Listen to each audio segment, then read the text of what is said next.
Amen. Donc aujourd'hui, j'ai juste un petit message que le Seigneur a mis dans mon cœur que j'aimerais rapidement partager. Nous allons lire, nous allons lire le livre de Luc. Nous allons lire Luc 16, du verset 19 à 31. Ne vous inquiétez pas, j'ai déjà la parole devant moi. Nous sommes dans Luc 16 à partir du verset 19 à 31. La Bible déclare, je vais lire. Il y avait un homme riche qui était vêtu de pourpre et de fin lin, et qui chaque jour menait joyeuse et brillante vie. Un pauvre nommé Lazare était couché à sa porte, couvert d'ulcères, et désireux de se rassasier des miettes qui tombaient de la table du riche, et même les chiens venaient encore lécher ses ulcères. Le pauvre mourut et il fut porté par les anges dans le sein d'Abraham. Le riche mourut aussi et il fut enseveli. Dans le séjour des morts, il leva les yeux, tandis qu'il était en proie au tourment, il vit de loin Abraham et Lazare dans son sein. Il s'écria, Père Abraham, aie pitié de moi et envoie Lazare pour qu'il trempe le bout de son doigt dans l'eau et me rafraîchisse la langue, car je souffre cruellement dans cette flamme. Abraham répondit, Mon enfant, souviens-toi que tu as reçu tes biens pendant ta vie, que Lazare a eu les maux pendant la sienne. Maintenant, il est ici consolé et toi, tu souffres. D'ailleurs, il y a entre nous et vous un grand abîme, afin que ceux qui voudraient passer d'ici vers vous ou de là vers nous ne puissent le faire. La Bible déclare à partir du verset 27, le riche dit, je te prie donc, Père Abraham, d'envoyer Lazare dans la maison de mon père, car j'ai 5 frères. C'est pour qu'il leur atteste ces choses, afin qu'ils ne viennent pas aussi dans ce lieu de tourment. Abraham répondit, ils ont Moïse et les prophètes qu'ils les écoutent. Et il dit, non, Père Abraham, mais si quelqu'un des morts va vers eux, ils se repentiront. Et Abraham lui dit, s'ils n'écoutent pas Moïse et les prophètes, ils ne se laisseront pas persuader quand même quelqu'un des morts ressusciterait. Amen. Amen, amen. Je bénis le Seigneur pour cette parole. Amen. Je ne sais pas pourquoi, pour des raisons que je ne peux l'expliquer, c'est cette parole qui est montée dans mon cœur. C'est cette parole qui est montée dans mon cœur. Et le Saint-Esprit m'a convaincu de parler de ça. Vous savez, quand nous lisons cette histoire, et surtout si nous focalisons sur le riche, en réalité, parce que c'est Jésus qui raconte cette histoire. Donc, je vais parler de Jésus, donc je vais parler de Jésus en disant que quand Jésus parle de cette histoire, quand je l'ai relu, je me suis dit, mais à aucun moment Jésus ne pointe un défaut ou bien un péché particulier concernant cet homme en réalité. Ce sont nous, les hommes, qui faisons des spéculations en disant que cet homme était un avare, cet homme aimait l'argent plus que Dieu. Mais en réalité, quand tu lis bien cette histoire, à aucun moment Jésus ne dit que, en fait, ce que je reproche à cet homme qui était riche, c'était ci ou ça. Mais c'est nous les hommes qui faisons des spéculations, qui assumons que c'est la raison pour laquelle peut-être il s'est retrouvé au séjour des morts. Je ne pense pas que être riche ou bien faire la course pendant que tu es encore sur cette terre par rapport au bien matériel ou la richesse est une mauvaise chose. Je ne pense pas. Ce que je pense, c'est que si tu fais de la course au matériel ou au bien de ce monde et que cela t'éloigne ou bien te pousse à négliger l'aspect de ta relation avec Dieu, c'est là où ça devient un problème. Et c'est pour ça qu'il faut s'examiner en tant que chrétien et c'est toujours pour se poser les bonnes questions. Est-ce que la course que je fais vers les richesses de ce monde, vers les biens de ce monde, m'éloigne en réalité de Dieu, ou bien c'est quelque chose qui m'aide justement à rentrer peut-être même dans le service. Je vous ai toujours dit ici, quand moi j'étais étudiant du côté d'Oklahoma, j'avais une prière. Je faisais une prière à Dieu. Je disais à Dieu que Seigneur, Parce que à ce moment précis de ma vie, je souffrais tellement. Je travaillais près de 80 heures la semaine. Sans compter que j'allais à l'université. Et moi, je partais dans deux universités. Parce que j'étais en même temps au community college et à l'université. Donc, je jonglais entre le community college et l'université. Entre les devoirs et faire les examens, entre les mes deux, trois boulots. Quand le temps était comme ça, moi, je me tape deux, trois boulots parce qu'il faut payer. C'était une vie stressante. Et sincèrement, à un moment donné, je ne pensais pas, je me disais que quels que soient les efforts que je fournis, je n'y arriverai pas. Donc, j'ai fait cette prière, j'ai dit à Dieu que Seigneur, si tu permets que je finisse mes études et que j'ai un boulot décent qui me permet de bien m'occuper de moi, moi, je vais te servir. J'ai vu des amis à moi qui étaient même plus intelligents que moi à l'école. Je faisais la blague avec mon petit frère qui est du côté du Gabon actuellement. Je lui disais que, tu sais, hein, moi je vais te dire un secret. Quand j'étais à l'université, moi je pensais monter à tricher en réalité. Je trichais beaucoup parce que, je ne dis pas tricher, non, non, non, c'est pas ce que je dis, je ne dis pas tricher. Je vous explique un peu ce que je faisais. Et moi, je serai toujours honnête avec vous. Van, c'est pas quelqu'un qui viendra ici vous prêcher Jésus-Christ. Et non, moi, je viendrai vous parler de ma vie, aussi bien de mes erreurs comme mes réussites. Ça, c'est moi. Je disais à mon petit frère que moi, quand j'allais à l'université, je trichais parce que je n'avais pas le temps d'étudier. Le temps d'étudier, je n'avais pas ça. Moi, je viens seulement des examens. Vous savez, il y a même les examens que j'échouais parce que je viens à l'examen après le boulot. Je suis tellement fatigué, je dors dans la voiture. Quand je me réveille, le temps est passé, l'examen est fini. J'échoue la classe, je reprends la classe à zéro. Donc, c'était un peu le genre de vie que je menais. Quand je me suis levé, je disais à Dieu que Seigneur, non, si tu me donnes l'opportunité de finir mes études, d'avoir un boulot décent qui me permettra de m'occuper de moi et de ma famille, je vais te servir. Et je pense que le Seigneur a écouté cette prière. Parce que quand je regarde aujourd'hui de tous ceux avec qui j'étais à l'école, qui avaient même les parents qui avaient les moyens plus que moi, qui étaient même plus intelligents que moi, je parle déjà avec qui j'étais. De tous, je suis celui qui a le mieux réussi, que ce soit en termes de carrière ou bien même en termes financiers. Et je pèse mes mots quand je le dis. Ce n'est pas une comparaison que je fais. Je le dis par rapport à ce que je vois, à ce que je vois, à ce que le Seigneur a fait dans ma vie. C'est ce qu'on appelle le miracle, c'est ce qu'on appelle le témoignage. Je ne le dis pas ici pour dire que je suis plus fort ou meilleur. Je vous dis que ces gens étaient plus intelligents que moi. Ils avaient plus Amen. d'argent que moi. Mais si moi j'ai réussi, ce n'est pas par ma force ni mon intelligence, mais c'était vraiment la main de Dieu. C'est ce que je suis en train de dire ici. Donc je répète et je dis, si la course que tu fais par rapport au bien de ce monde, par rapport au matériel, en réalité t'éloigne de Dieu, c'est là où il y a un problème. Et je reviens sur l'affaire du riche, de Lazare et du riche. La Bible ne fait aucun, Jésus ne fait aucun mention, ne dit clairement, de façon claire, que ce que je reproche à Lazare, c'est qu'il était avare. Ce que je reproche à Lazare, c'est qu'il aimait l'argent. Ce que je reproche à Lazare, c'est qu'il aimait l'argent plus que moi. La Bible ne fait pas mention de ça. Mais nous spéculons, nous essayons d'imaginer en fait quelles sont les choses qui ont pu conduire Lazare dans ce qu'on appelle le séjour des morts. Pourquoi Lazare, quand j'ai lu l'histoire et moi je vais même vous étonner, hein. On va lire quelque chose de très intéressant. Je vais vous étonner sur quelque chose. Pourquoi, dans l'histoire de Lazare, parce que moi je pense que pour être riche, il faut fournir des efforts. C'est pas quelqu'un qui dort, qui fait ses 8 heures de sommeil, qui se prélasse, qui devient riche. Qu'est-ce qu'on connaît par rapport à Lazare? Est-ce que Lazare fournissait des efforts pour être quelqu'un? Est-ce que le riche n'a pas fourni des efforts pour être celui qui est devenu?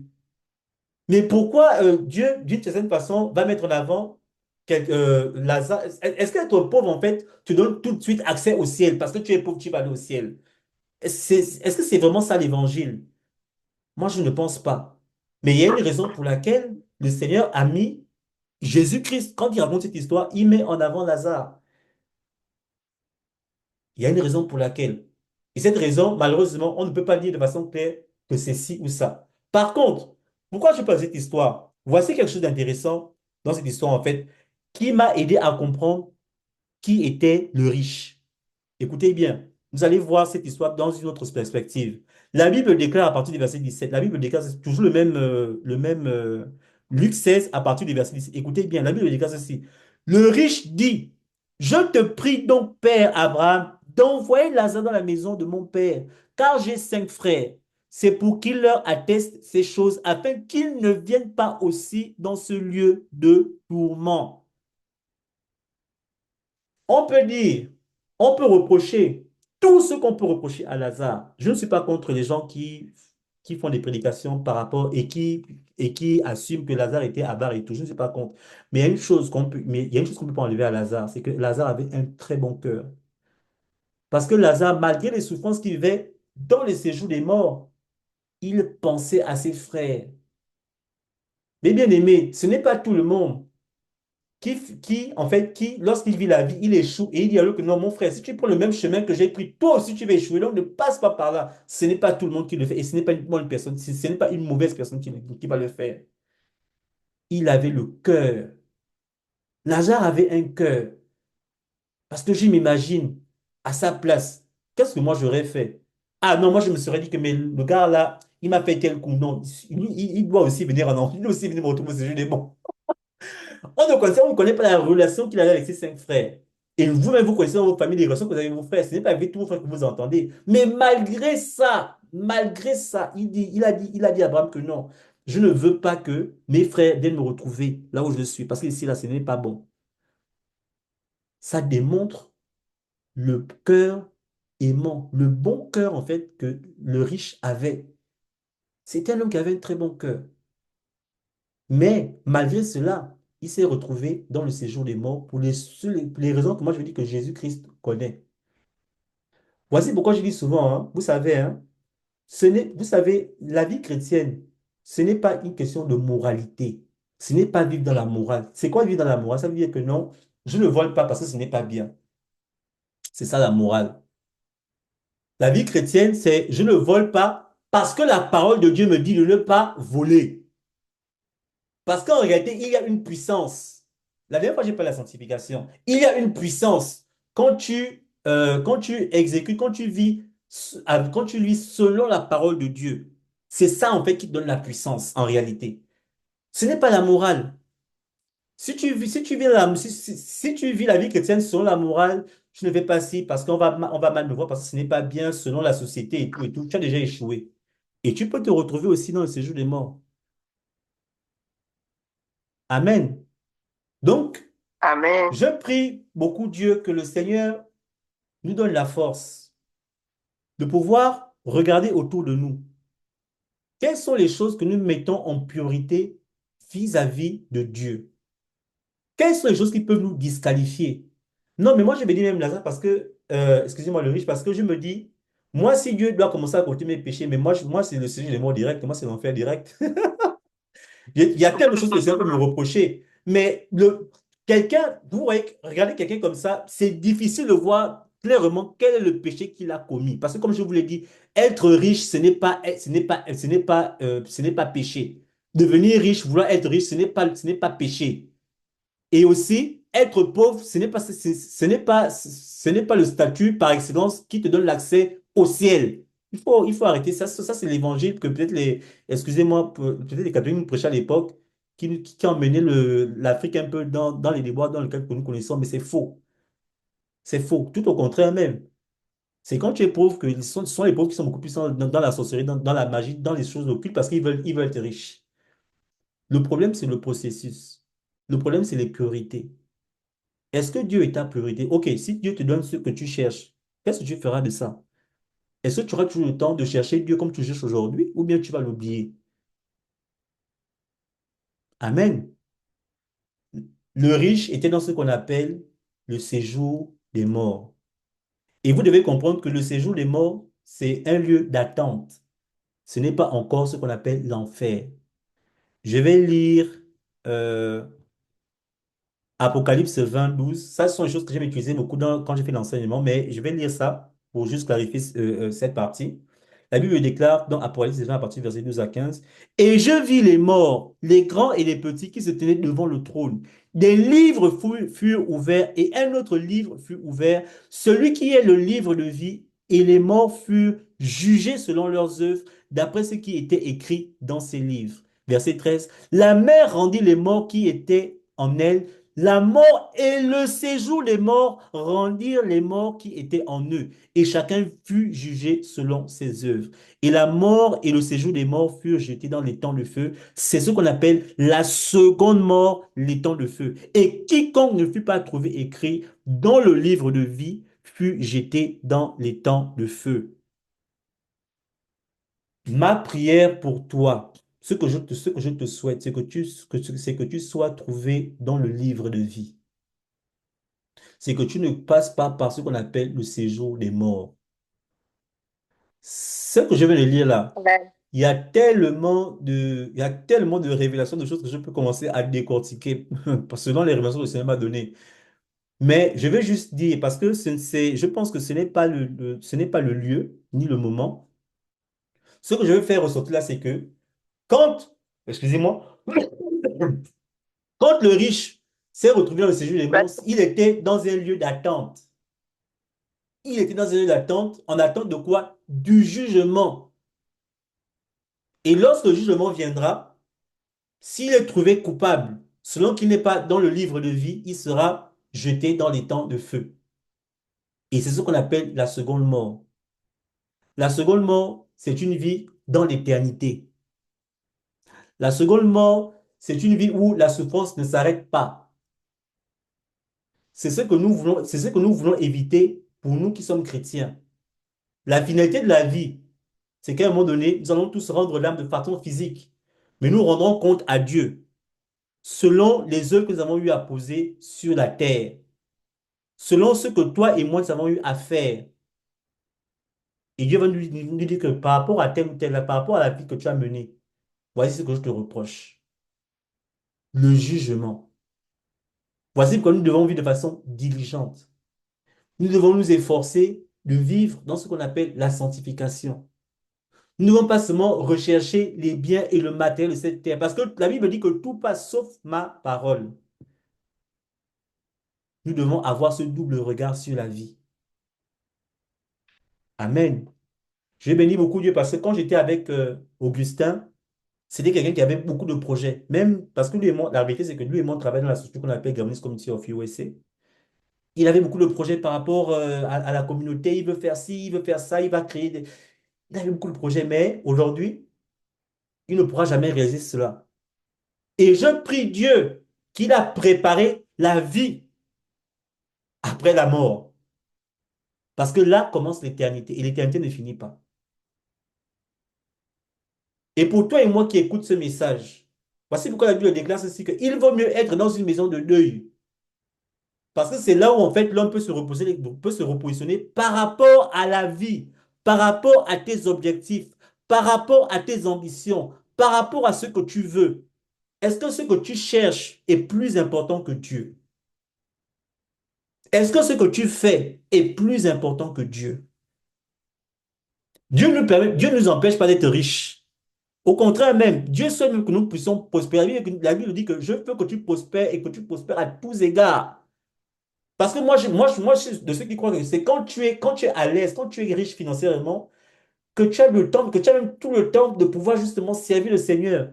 Moi, je me pose la question que, mais Seigneur, si je faisais encore les petits boulots, 70 heures par semaine, la vie, je ne peux pas te servir, je ne pouvais... Écoutez, à l'époque, j'étais au Oklahoma, on avait créé un premier groupe de prière, et à chaque fois que le pasteur me demandait de venir prêcher, je disais, pasteur, là où tu me vois là, je suis en train, parce qu'à un moment donné, j'étais menuisier. Je disais, quand tu me vois, je suis en train de couper, quand, à l'heure que la prière commence, c'est là où moi je coupe l'acier. Je ne peux pas venir prêcher. J'ai envie de le faire. Mais le boulot, le temps, toute ma vie actuellement ne me permet pas. Donc moi, je suis ceux qui croient que il faut chercher ces choses. Mais que ces choses ne soient pas plus importantes que Dieu. Parce que c'est avec Dieu que tu vas passer l'éternité.